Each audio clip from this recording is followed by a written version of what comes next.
बिस्मिल्लाहिर्रहमानिर्रहीम। अस्सलामुअलैकुम नाज़रीन मोहतरम, आप देख रहे हैं आज तक न्यूज़ और मैं हूं समी।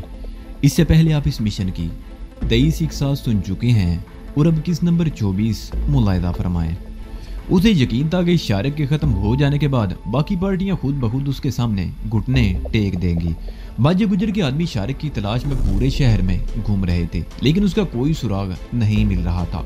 बिलाखिर एक और तरकीब उसके जहन में आ गई। उसे किसी सियाने का ये कौल याद आ गया कि जिस दरख्त को गिराना चाहो तो पहले उसकी जड़ों के आसपास की जमीन खोदी जाए। और माजे गुजर ने शारिक की जड़ें खोखली करने का फैसला कर लिया था। सबसे पहले उसकी नज़र निक्के पहलवान पर पड़ी थी। शारिक ने निक्के पहलवान पर 2-2.5 लाख रुपए का कर्जा माफ कर दिया था और निक्का पहलवान शारिक की मोहब्बत का कुछ ज्यादा ही दम भरने लगा था। उस रोज माजा गुजर शाम से पहले ही अपने गांव चला गया। गांव से तकरीबन 2 फरलांग दूर उसका भैंसों का डेरा हुआ करता था। बहुत बड़ा था, जहाँ तकरीबन 200 भैंसें बंधा करती थी। लेकिन उसने तमाम भैंसें बेचकर सारा पैसा मुनशियात के बिजनेस में लगा दिया था। वो बड़ा बहरहाल अब भी मौजूद था। उसके साथ 3-4 कमरे भी थे। माजे गुजर ने गांव से अपना एक आदमी मंगवा लिया जो उसका खाना भी तैयार करके ले आया। रात को खाना खाने के बाद माजा गुजर कमरे में पलंग पर लेट गया। वो बार बार कलाई पर बंधी हुई घड़ी को देख रहा था। रात 11 बजे के करीब कोई गाड़ी वहां आकर रुकी और उसके कुछ ही देर बाद उसके 2 आदमी निक्के पहलवान को लेकर अंदर दाखिल हुए। निक्के पहलवान के चेहरे पर खौफ नुमाया था। आओ आओ मेरे निक्के पहलवान, आजकल तुम बड़ी ऊंची हवाओं में उड़ रहे हो। माजा गुजर उठकर बैठ गया। तुम्हारे आदमी मुझे यहाँ पकड़ कर क्यों लाए हैं? निक्के पहलवान ने अपने खौफ पर काबू पाने की कोशिश करते हुए कहा। वैसे उसे समझने में देर न लगी कि उसे धोखे से पकड़कर यहाँ क्यों लाया गया है। तुम अच्छी तरह जानते हो कि तुम्हें यहाँ क्यों लाया गया है, माजा गुजर ने उसे घूरते हुए कहा। देखो निक्के, मेरी और तुम्हारी दोस्ती पुरानी है। शारिक तो कल लौंडा है, उसे क्या पता कि कारोबार क्या होता है। वो चंद रोज बाद सब कुछ छोड़कर भाग जाएगा। अगर तुम्हें उसके भाग जाने की उम्मीद है तो इस कदर परेशान क्यों हो? निक्के पहलवान ने उसे घूरा। उसकी वजह से मुझे लाखों रुपए का नुकसान उठाना पड़ा है, माजा गुजर ने कहा। उसके भागने से पहले मैं उसे सबक सिखाना चाहता हूँ और मैं चाहता हूँ कि वो इस तरह भागे कि दोबारा खड़ा होने की हिम्मत न कर सके। तो फिर मुझसे क्या चाहते हो? निक्के पहलवान ने कहा। तुम शारिक को छोड़ दो, माजे गुजर ने उसके चेहरे पर नजरें जमाते हुए कहा। मैं शारिक के तमाम आदमियों को उससे तोड़ना चाहता हूँ। वो अकेला रह जाएगा और फिर मैं उसे भागने का रास्ता भी नहीं दूंगा। शारिक खत्म हो जाएगा और लाहौर की पूरी मार्केट पर मेरा कब्जा होगा। तुम्हारा ये ख्वाब कभी पूरा नहीं होगा, माजे गुजर, निक्के पहलवान ने कहा। शारिक को इतना कमजोर नहीं जिसे तुम इस कदर आसानी से भागने पर मजबूर कर सको। उसने अपने पैर बड़ी मजबूती से जमा रखे हैं, तुम उसका कुछ नहीं बिगाड़ सकते। अगर तुम लोग उसका साथ छोड़ दो तो वो अकेला रह जाएगा और उसके पैर खुद ब खुद उखड़ जाएंगे। नहीं, मैं उसे धोखा नहीं दे सकता, निक्के पहलवान ने कहा। यह बात तुम इसलिए कह रहे हो कि उसने तुम्हारा 2.5 लाख रुपए का कर्जा माफ कर दिया था, माजे गुजर ने उसे घूरा। ये रकम मुझसे लेकर उसके मुंह पर दे मारो जाकर। 2.5 लाख क्या, 5 लाख ले लो मुझसे। बात रकम की नहीं माजे, असूल की है, निक्के पहलवान ने कहा। तुम मुझे अच्छी तरह जानते हो, निक्का पहलवान किसी को धोखा नहीं दे सकता। मैं तुमसे सिर्फ एक काम लेना चाहता हूँ, माजे गुजर ने उसके चेहरे पर नजरें जमाते हुए कहा। शारिक रुपोश हो गया है, तुम्हें मालूम होगा कि वो कहाँ है। तुम उसे एक मर्तबा यहाँ ले आओ, उसके बाद तुम्हारा काम खत्म हो जाएगा। आगे का मामला मेरे आदमी संभाल लेंगे। शारिक को ये शुबा भी नहीं होगा कि तुम उसे धोखे से यहाँ लाए हो। उसके बदले मैं तुम्हें 5 लाख रुपए नकद दूंगा और बागबान पूरे का पूरा इलाका तुम्हारे कंट्रोल में होगा। मेरे आदमी उस इलाके में धंधा नहीं करेंगे। ये नहीं हो सकता, निक्के पहलवान ने कहा। मैं शारिक के साथ धोखा नहीं कर सकता, सोच लो निक्के पहलवान, माजे गुजर ने उसे घूरा। मेरी पेशकश कबूल करके तुम मैच करोगे? दूसरी सूरत में शारिक का तो मैं बंदोबस्त कर ही लूंगा, मगर तुम्हारा भी जो अंजाम होगा वो तुम सोच भी नहीं सकते। मैं अपने अंजाम से नहीं डरता, निक्के पहलवान ने जवाब दिया, लेकिन मैं शारिक जैसे आदमी के साथ फ्रॉड का तस्वुर भी नहीं कर सकता। ओए बग्गे, माजे गुजर ने अपने एक आदमी की तरफ देखते हुए कहा। इसको जरा अपनी जबान में समझाओ ना कि मेरे और शारिक में क्या फर्क है। आओ ना जरा मेरे साथ निक्के पहलवान जी। बग्गे ने निक्के पहलवान को कॉलर से पकड़ लिया और उसे खींचता हुआ कमरे से बाहर ले गया। उन कमरों से चंद कदम आगे एक कुआं था। उस पर एक बहुत मोटा शतीर पुल की तरह कुएं पर रखा हुआ था। अभी वक्त है, मान जा, ऐश करेगा, बग्गे ने निक्के पहलवान की गर्दन को झटका देते हुए कहा। इनकार करने की सूरत में ये समझ ले कि आज तो तू मेरे हाथ से खर्च हो जाएगा। ओह, मैं ऐसी धमकियों से नहीं डरता, निक्के पहलवान ने कहा। शारिक बाबू से यारी है, कोई मखौल नहीं। मैं अभी बताता हूँ कि यारी क्या होती है, बग्गे ने कहा और अचानक ही उसके मुंह पर जोरदार गुंसा रसीद कर दिया। निक्का पहलवान के मुंह से चीख निकल गई। वो लड़खड़ाकर पीछे गिरा। बग्गे ने उसे गिरबान से पकड़कर उठा लिया और उसके मुंह पर बेदर पे घूंसे बरसाने लगा। निक्का पहलवान चीख रहा था, यहाँ तुम्हारी चीखें कोई नहीं सुनेगा, बग्गे ने कहा, इसलिए तुम्हारे चीखने पर कोई पाबंदी नहीं, जितना चाहे चीखते रहो। एक और आदमी भी बग्गे की मदद को पहुंच गया। वो दोनों निक्के पहलवान की पिटाई करने लगे।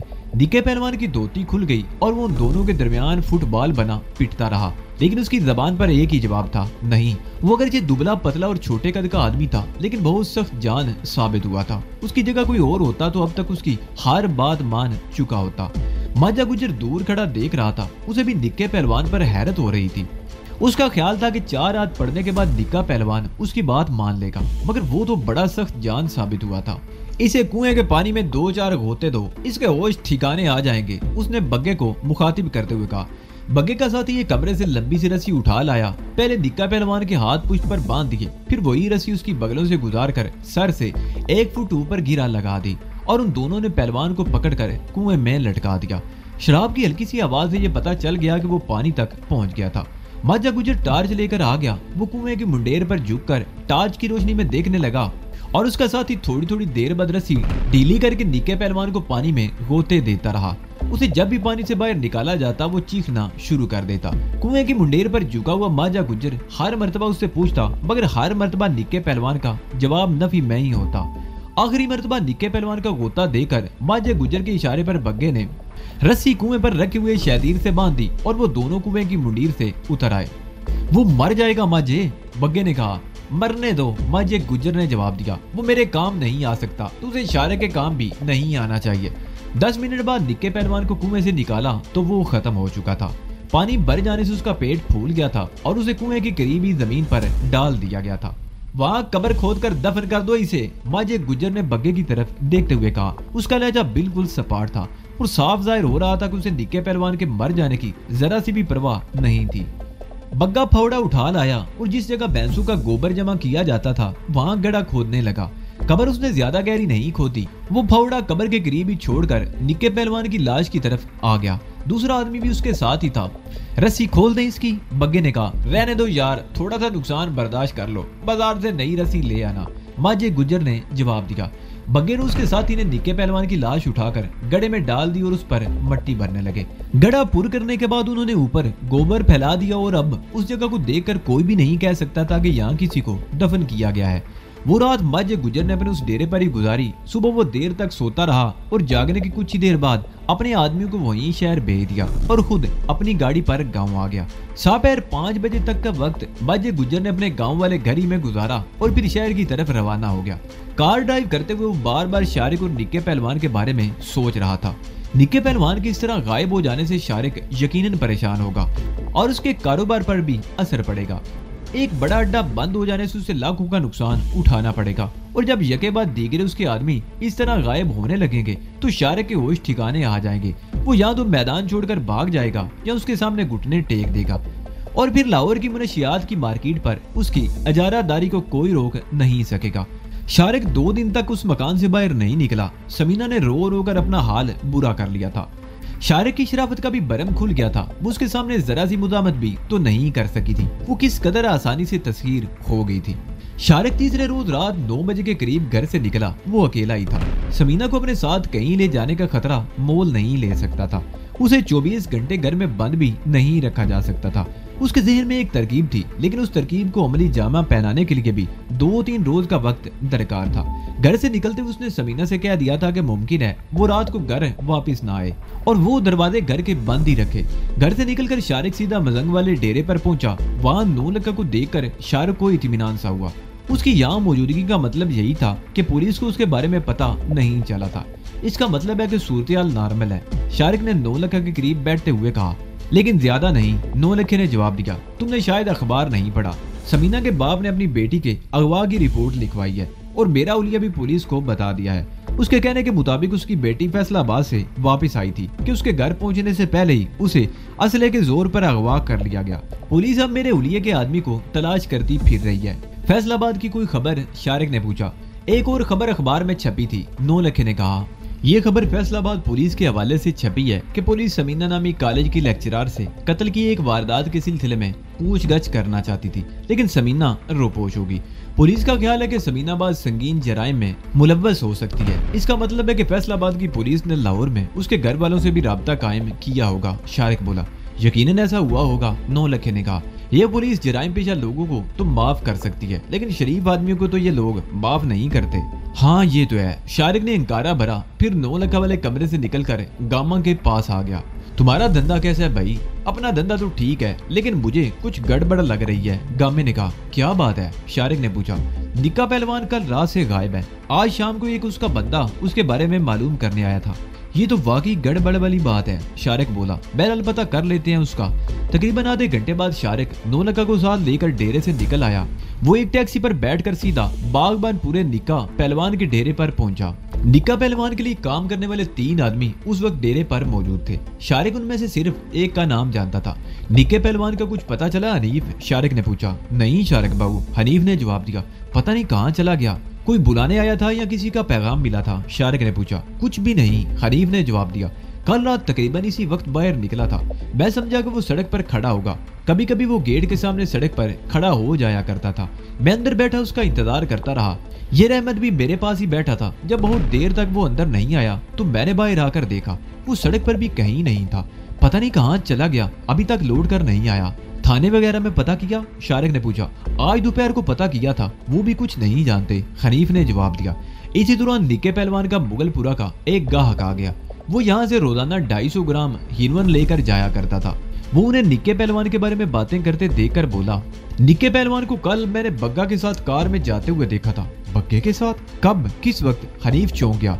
कल जब मैं यहाँ से माल लेकर गया था तो शालामार वाले मोड़ पर खड़ा अपने एक दोस्त से बातें कर रहा था कि निक्के पहलवान को बग्गे के साथ कार में बैठे देखा।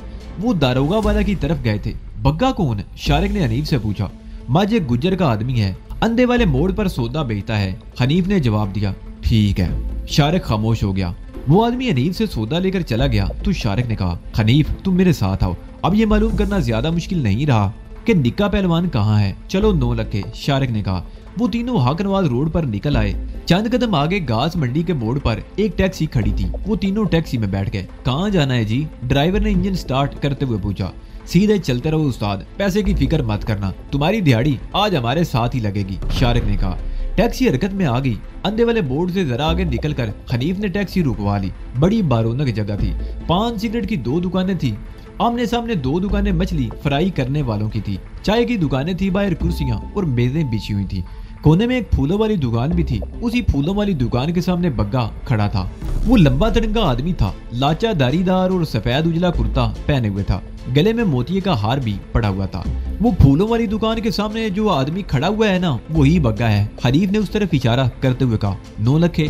शारिक ने 9 लखा को मुखातिब किया। उसे लेकर आओ, लेकिन किसी को पता ना चले, फिक्र ही ना करो। 9 लखा कहते हुए टैक्सी से उतर गया। वो इधर उधर देखता हुआ फूलों वाली दुकान के सामने पहुंचकर बग्गे के करीब रुक गया। बग्गे ने उसकी तरफ देखा मगर ज्यादा तवज्जो नहीं दी। बग्गे, 9 लखा ने सरगोशियाना लहजे में कहा, मेरे हाथ में पिस्तौल है, खामोशी से मेरे साथ चलो उस टैक्सी की तरफ, और कोई आवाज निकाली या किसी को इशारा किया तो गोली मार दूंगा। बग्गा उछल पड़ा। उसने मुड़कर देखा 9 लखा के हाथ में पिस्तौल इस तरह दबा हुआ था कि उसकी नाल का अगला थोड़ा सा हिस्सा नजर आ रहा था। उसके मुंह से बेइख्तियार गहरा सांस निकल गया। वो खामोशी से 9 लखा के साथ चल पड़ा। टैक्सी के करीब पहुंचकर उसने अगली सीट पर बैठे हुए शारिक की शक्ल देखी तो बुरी तरह चौंक गया। पिछली सीट पर हनीफ बैठा हुआ था। उसने दरवाजा खोल दिया। चलो ये अंदर बैठ। 9 लखा ने हल्का सा उसे धक्का दिया। बग्गा टैक्सी में बैठ गया और उसके साथ ही 9 लखा भी बैठ गया। इस तरह बग्गा हनीफ और 9 लखा के बीच में सैंडविच बनकर बैठ गया। 9 लखा ने पिस्तौल की नाल उसके पैरों से लगा रखी थी। हनीफ ने भी पिस्तौल निकाल लिया था। बग्गा को समझने में देर न लगी कि उसकी शामत आ गई थी। टैक्सी हरकत में आ गई। हनीफ ने ड्राइवर को दारोगा वाला की तरफ चलने को कहा था। हनीफ समझ गया कि शारिक ने बग्गे को क्यों उठाया था। शारिक बाबू, बग्गे ने शारिक को मुखातिब किया। उसके लहजे में हल्की सी कपकपाहट थी। तुम बहुत गलत हरकत कर रहे हो। माजा गुज्जर तुम्हें बख्शेगा नहीं। माजे से तो मैं बाद में निमट लूंगा, फिलहाल तुम अपनी फिक्र करो, शारिक ने जवाब दिया। टैक्सी ड्राइवर भी समझ गया कि मामला गड़बड़ है। वो अधेड़ उम्र आदमी था। ये सूरत-ए-हाल देखकर उसका खौफ ज़दा हो जाना फितरी बात थी। साहब जी, वो शारिक की तरफ देखते हुए खौफ ज़दा से लहजे में बोला, मेरा ख्याल रखना जी, मेरे निक्के निक्के बच्चे हैं, मेरे सिवा कोई कमाने वाला भी नहीं है। डरो नहीं, तुम हमें छोड़कर वापस चले जाओगे और अपनी जबान बंद रखोगे, शारिक ने जवाब दिया। टैक्सी दारोगा वाला से शादीपुर की तरफ मुड़ गई। तकरीबन 1 मील आगे जाने के बाद हनीफ ने टैक्सी रुकवा ली। ये सड़क तकरीबन सुनसान पड़ी थी। बाईं तरफ तो आबादी थी और दाईं तरफ सड़क के साथ साथ कई खेत थे, कहीं कोई फैक्ट्री थी और कई मकान वगैरह बन रहे थे। जिस जगह वो टैक्सी से उतरे थे वहां से जरा आगे सड़क के दाईं तरफ एक स्टील री रोलिंग फैक्ट्री थी।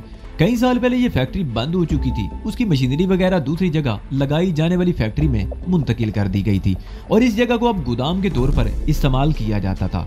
यहाँ सिर्फ एक चौकीदार रहता था, उसकी रिहाइश भी यही थी। वो हनीफ का दोस्त था और हनीफ इसलिए उन्हें यहाँ लेकर आया था। टैक्सी वापस मुड़कर बड़ी तेजी से दारोगा वाला की तरफ रवाना होगी। ड्राइवर ने यह देखने की कोशिश भी नहीं की कि वो लोग अगवा करके लाने वाले आदमी को कहाँ लेकर जाते हैं। वो चारों फैक्ट्री के गेट पर आ गए। शारिक और नौलखा ने बग्गा को अपने दरमियान में ले रखा था। हनीफ ने आगे बढ़कर गेट खटखटाया। आहनी गेट खटखटाने की आवाज सन्नाटे में दूर तक फैल गई थी। तकरीबन 2 मिनट बाद छोटा दरवाजा खुला। दरवाजा खोलने वाला 4 आदमियों को सामने देखकर गड़बड़ा सा गया। कौन हो तुम लोग? वो खौफजदा से लहजे में बोला। ओए मैं हूँ हनीफा। हनीफ ने कहा हमें अंदर तो आने दो नवाब। चौकीदार ने हनीफ की आवाज पहचान ली। वो एक तरफ हट गया और शारिक वगैरह गेट में दाखिल हो गए। नवाब ने फौरन ही गेट बंद कर दिया। क्या बात है हनीफ, ये लोग कौन है? नवाब ने पूछा। अपने यार हैं, फिक्र की कोई बात नहीं, ये लो ऐश करो, ये समझ लो कि तुम कुछ भी नहीं जानते। हनीफ ने जेब से प्लास्टिक की एक पुड़िया निकालकर उसकी तरफ बढ़ा दी। ये फैक्ट्री बड़े वसी अरीज रकबे पर थी। एक तरफ स्क्रैप के अंबार लगे हुए थे, एक तरफ तैयार शुदा सरिये के ढेर थे। उसके पीछे खाली जगह थी और ऊंचे शेड पर एक बल्ब जल रहा था। 100 वाट के बल्ब की रोशनी तारीकी दूर करने में बुरी तरह नाकाम हो रही थी। अलबत्ता वहां चलने फिरने के लिए वो रोशनी काफी थी। तुम जाओ अपनी कोठरी में जाकर आराम करो, जब हम वापस जाएंगे तो तुम्हें बता देंगे, हनीफ ने नवाब की तरफ देखते हुए कहा। वो लोग बग्गे को लेकर फैक्ट्री के बिल्कुल आखिरी सिरे में आ गए। यहाँ एक तरफ लोहे के गार्ड का अंबार लगा हुआ था। शारिक रुक गया। इसकी तलाशी लो, उसने नौलखा को मुखातिब किया। नौलखा बग्गे की तलाशी लेने लगा। कुर्ते के नीचे शलवार की जेबों में हीरोइन की पूड़ियां और नोट भरे हुए थे। लाचे की डब में पिस्तौल भी था। नौलखा ने सब कुछ निकाल कर हनीफ के हवाले कर दिया।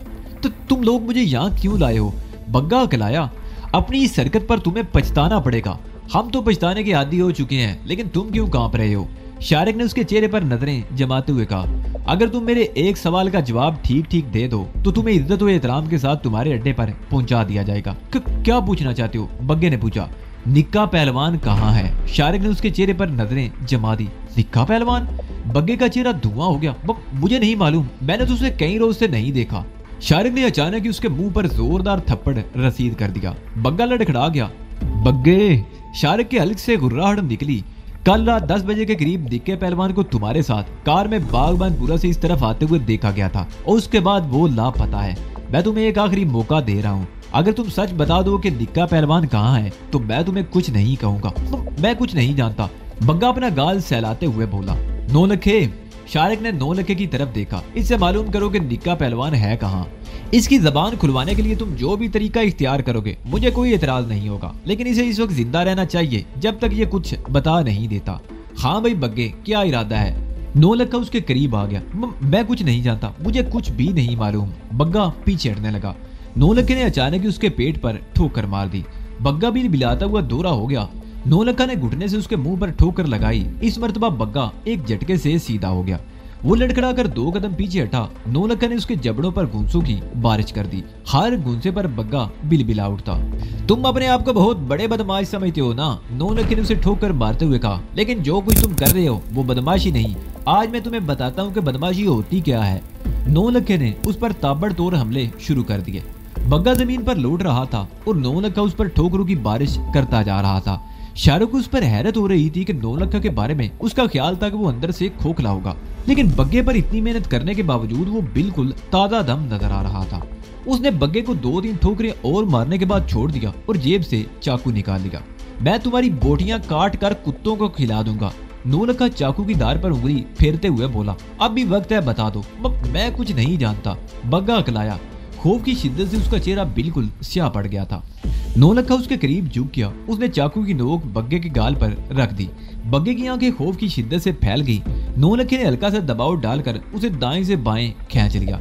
बग्गे के मुंह से एक खौफनाक चीख निकली। उसके गाल पर पहले सुर्ख लकीर सी बनी, फिर खून रिसने लगा। दूसरी मर्तबा चाकू तुम्हारे सीने में उतरेगा। 9 लखे ने कहा।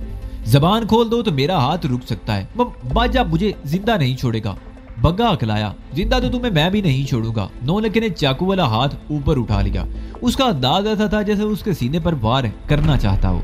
रुक जाओ 9 लखे। शारिक हाथ उठाता हुआ आगे आ गया और बग्गा के करीब जाकर झुक कर बैठ गया। अगर तुम सब कुछ सच सच बता दो तो मैं तुम्हें तहफ्फुज़ की जमानत दे सकता हूँ। माजा गुजर तुम्हारी तरफ आंख उठाकर भी नहीं देख सकता। बताओ निक्का पहलवान कहाँ है? अगर तुमने अब भी जबान ना खोली तो फिर मैं तुम्हारी कोई मदद नहीं कर सकूंगा। वो खत्म हो चुका है, बग्गे ने अकलाते हुए जवाब दिया। क्या? हनीफ उछल पड़ा। उसने आगे बढ़कर बग्गे पर ठोकरों की बारिश कर दी।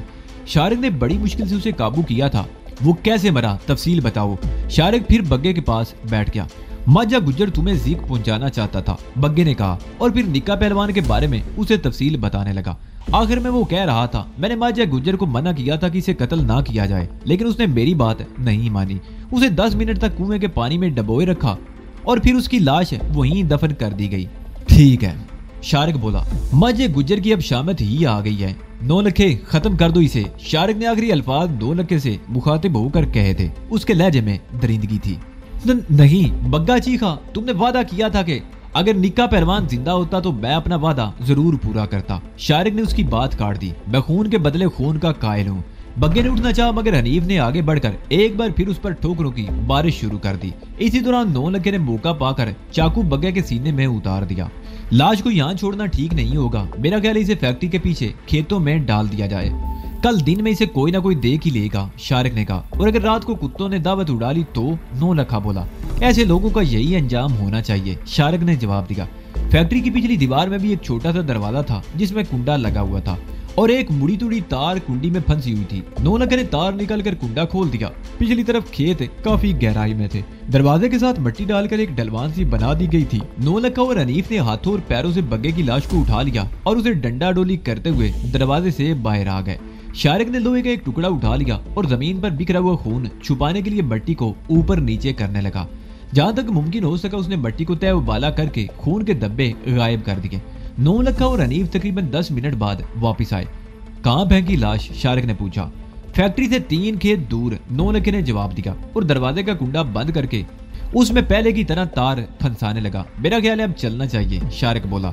वो फैक्ट्री के मेन गेट के करीब चौकीदार की कोठरी के सामने आ गए। कोठरी का दरवाजा खुला हुआ था और नवाब चारपाई पर लेटा ऊँग रहा था। नवाब, हनीफ ने कोठरी में दाखिल होकर उसे झंझोड़ा। उठकर गेट बंद कर ले, हम जा रहे हैं। नवाब गड़बड़ाकर उठ गया। ये तीनों गेट खोलकर फैक्ट्री से बाहर आ गए। नवाब ने उठकर आंखें मलते हुए दरवाजा बंद कर दिया और दोबारा कोठरी में आकर चारपाई पर गिर गया। वो नींद में ये भी नहीं देख सका था कि ये लोग जब आए थे तो इनकी तादाद 4 थी और अब 3 आदमी वापस जा रहे थे। वो लोग फैक्ट्री से निकलकर सड़क पर दारोगा वाला की तरफ चलने लगे। इस वक्त तकरीबन 12 बज चुके थे और सड़क बिल्कुल सुनसान पड़ी थी। कुछ ही देर बाद उन्हें घोड़े की टापों की आवाज सुनाई दी। हनीफ ने पीछे मुड़कर देखा। शादीपुर की तरफ से एक रेड़ा आ रहा था। रेड़ा जब करीब पहुंचा तो हनीफ ने उसे रोक लिया। रेड़े पर पट्टे लदे हुए थे। वो तीनों भी ऊपर चढ़ गए। दारोगा वाला बोर्ड पर वाघा की तरफ से आने वाली बस मिल गई। ये बस रेलवे स्टेशन जा रही थी। हनीफ तो बर्फ खाने वाले स्टॉप पर उतर गया और वो दोनों बस पर बैठे रहे। रेलवे स्टेशन से 9 लखा और शारिक के रास्ते भी अलग हो गए। 9 लखा तो मदंग चला गया और शारिक चुबुर्जी आ गया। जब वो घर पहुंचा तो समीना जाग रही थी। उसने पहले ही हल्की सी दस्तक पर दरवाजा खोल दिया। तुम सोई नहीं अभी तक? शारिक ने अंदर दाखिल होते हुए पूछा। मुझे डर लग रहा था, समीना ने जवाब दिया। तुमने मुझे इस वीरान मकान में क्यों रखा हुआ है? यहाँ तो मैं बिल्कुल कैद होकर रह गई। तुमने कहा था कि लाहौर में तुम्हारी माँ और बहन भी रहती है। मुझे उनके पास क्यों नहीं छोड़ देते? कम अज कम कोई बातें करने वाला तो होगा। अभी हालात ऐसे नहीं कि तुम्हें वहाँ छोड़ा जाए, शारिक ने जवाब दिया। पुलिस अभी तुम्हें तलाश कर रही है। हो सकता है अखबारात में तुम्हारी तस्वीर भी छप जाए। अगर किसी ने तुम्हें पहचान लिया तो बचाव की कोई सूरत नहीं रहेगी। इसका मतलब है कि मैं हमेशा इस 4 दीवारी में कैद ही रहूंगी, समीना ने कहा। नहीं, शारिक ने कहा। वैसे मेरे जहन में एक और तरकीब है। 1-2 दिन इंतजार कर लो, उसके बाद तुम आजादी से घूम फिर सकोगी। कैसी तरकीब? समीना ने उलझी हुई निगाहों से उसकी तरफ देखा। बाद में बताऊंगा, अभी सो जाओ, मुझे भी नींद आ रही है, बहुत थका हुआ हूँ, शारिक ने जवाब दिया। शारिक तो कुछ देर बाद वाकई सो गया, लेकिन समीना देर तक जागती रही। सुबह नाश्ता करके शारिक फिर घर से निकल गया। उसने समीना से कहा था कि वो दोपहर तक लौट आएगा। शारिक सीधा सुहेल के रेस्टोरेंट पहुंचा। वो बगली दरवाजे से जाने की बजाय रेस्टोरेंट में दाखिल हुआ था। सुहेल काउंटर पर बैठा हुआ था। शारिक एक लम्हे को उसके करीब रुका। मुझे एक जरूरी फोन करना है, ऊपर कमरे में हूँ, तुम रिसीवर मत उठाना। वो ऊपर कमरे में आ गया। टेलीफोन का एक एक्सटेंशन सेट यहाँ भी मौजूद था। करीब ही डायरेक्टरी रखी हुई थी। वो कुछ देर तक डायरेक्टरी की वर्क गर्दानी करता रहा, फिर रिसीवर उठाकर नंबर डायल करने लगा। चंद सेकंड बाद ही दूसरी तरफ से कॉल रिसीव कर ली गई थी। यस, पुलिस स्टेशन, SHO साहब से बात कराएं, एक कत्ल के बारे में इतला देनी है, शारिक ने कहा। SHO साहब मौजूद नहीं है जनाब, मैं हेड मुहर्रर बोल रहा हूँ, आप मुझे बताइए किसका कत्ल हुआ है और कहाँ हुआ है, दूसरी तरफ से कहा गया। निक्के पहलवान का नाम सुना है कभी? शारिक बोला। वो बागबानपुरे का बदमाश, उसने कत्ल किया है क्या? किसको? उसने कत्ल नहीं किया, वो खुद कत्ल हो गया है। परसों रात उसकी लाश गड्ढा खोदकर छुपा दी गई है, शारिक ने कहा। कत्ल कहाँ हुआ है? दूसरी तरफ से पूछा गया। आपके इलाके में, शारिक ने जवाब दिया और चंद लम्हों की खामोशी के बाद उसे बताने लगा कि कत्ल कहाँ हुआ था और लाश कहाँ मिलेगी। आपका नाम पता जनाब? मकतूल से आपका क्या ताल्लुक था? मैं फिलहाल अपने बारे में कुछ नहीं बता सकता, लेकिन ये इतला गलत नहीं है। अगर 1 घंटे में आप लोग जाए बगुआ पर ना पहुंचे तो मैं SP साहब से बात करूंगा और आपको ये भी बता दूं कि उस कत्ल में माजे गुज्जर का हाथ है, शारिक ने कहा और फोन बंद कर दिया। और उसे यकीन था कि जाए बगुआ पर पहुंचने में पुलिस देर नहीं लगाएगी। और कुछ ही देर बाद सोहेल भी कमरे में आ गया। क्या मामला है? उसने सवालिया निगाहों से शारिक की तरफ देखा। मामला एक कत्ल का है, पुलिस को इतला देनी थी, शारिक ने जवाब दिया। सोहेल ने यह नहीं पूछा कि कत्ल किसको किया गया था और उसका इस मामले से क्या ताल्लुक है। कल शाम को शायद आया था, सोहेल ने कहा। खैरियत? शारिक ने उलझी हुई नजरों से उसकी तरफ देखा। ऐसे ही आ गया था, कह रहा था कि तुम कई कई रोज तक घर से गायब रहते हो और माँ जी और रजिया परेशान होती रहती हैं, सोहेल ने कहा। तुम जानते हो कि मैं क्या कर रहा हूँ, शारिक ने जवाब दिया। मैं वहाँ ज्यादा आमदोरफ्त इसलिए नहीं रख सकता कि मेरा कोई दुश्मन या पुलिस ताकुब करते हुए वहां तक ना पहुंच जाए। मैं उन्हें इस सारे मामले से अलग ही रखना चाहता हूँ। तुम भी कभी कभार चक्कर लगा लिया करो ना। मैं? सोहेल ने हैरत से उसकी तरफ देखा। मैंने तुम्हारे बारे में उन्हें बता रखा है, किसी रोज चले जाओ, वो तुमसे मिलकर बहुत खुश होंगी, शारिक ने कहा। तो फिर तुम्हारे साथ ही चलूंगा, सोहेल बोला। ठीक है, 1-2 दिन बाद मैं तुम्हें साथ ले चलूंगा। अब मैं चलता हूँ, 1-2 जरूरी काम निपटाने हैं, शारिक कहते हुए उठ गया। रेस्टोरेंट से निकलकर वो देर तक कनार कली में घूमता रहा। कुछ और चीजें खरीदने के अलावा उसने एक दुकान से 2-3 पतलूने और शर्टें भी खरीद ली थी। फिर वो एक बैरियर ड्रेसर की दुकान में दाखिल हो गया। पहले खुद शेव बनाया और फिर होम सर्विस के लिए दुकान के एक मुलाजिम को साथ लेकर टैक्सी में बैठ गया। जब वो घर में दाखिल हुआ तो समीना उसके साथ एक और आदमी को देखकर कुछ घबरा सी गई। उस आदमी को शारिक ने लाउंज में बिठा दिया और कमरे में आकर देर तक समीना से बहस करता रहा। मिलाकर समीना ने उसकी बात मान ली और वो शारिक के साथ लाउंज में आकर कुर्सी पर बैठ गई। शारिक ने अपने साथ आने वाले हेयर ड्रेसर को समझा दिया कि उसे क्या करना है। हेयर ड्रेसर ने फौरन ही काम शुरू कर दिया। 1 घंटे में हेयर ड्रेसर चला गया। लो, ये कपड़े पहन कर देखो। शारिक ने थैले में से एक पैंट शर्ट निकाल कर उसकी तरफ बढ़ा दी। समीना कमरे से चली गई। कुछ देर बाद उसने कमरे का दरवाजा खोल दिया। शारिक चलने में उसकी तरफ देखता रहा, फिर थैले में से एक डिबिया निकाल ली। उसमें पिंसल जितनी चौड़ी नकली मूंछें थी।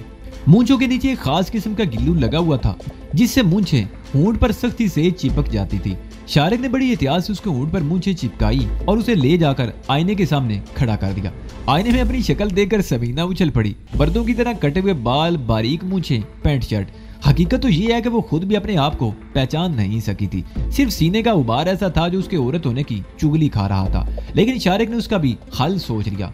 कमीज के नीचे जो पहन रखा है उसे उतार कर दोबारा कमीज पहन लो, मैं तुम्हारे लिए कुछ और भी लाता हूँ, अभी लेकर आया। शारिक कहते वो लाउंज में आ गया। थोड़ी देर बाद जब वो दोबारा कमरे में आया तो समीना उसकी हदायत पर अमल कर चुकी थी। जिसामन में थोड़ा बहुत फर्क पड़ गया था। शारिक ने धूप का चश्मा और गोल्फ कैप उसकी तरफ बढ़ा दी।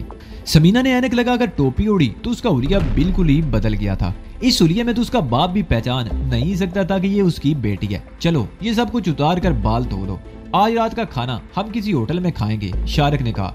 समीना अपने कपड़े उठाकर बाथरूम में चली गई। नहाते उसे अपने लंबे बाल कट जाने का बेहद अफसोस हुआ था, लेकिन इसके सिवा कोई चारा भी तो नहीं था।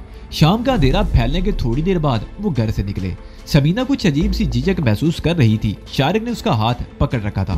किसी होटल में जाने की बजाय लक्ष्मी चौक का चरगा ना खाया जाए, शारिक बोला। जहाँ चाहो ले चलो, समीना ने जवाब दिया। झिझक के अलावा वो दिल में अजीब सा खौफ भी महसूस कर रही थी। वो एक रिक्शे में बैठकर लक्ष्मी चौक पहुंच गए। बड़ी रौनक थी।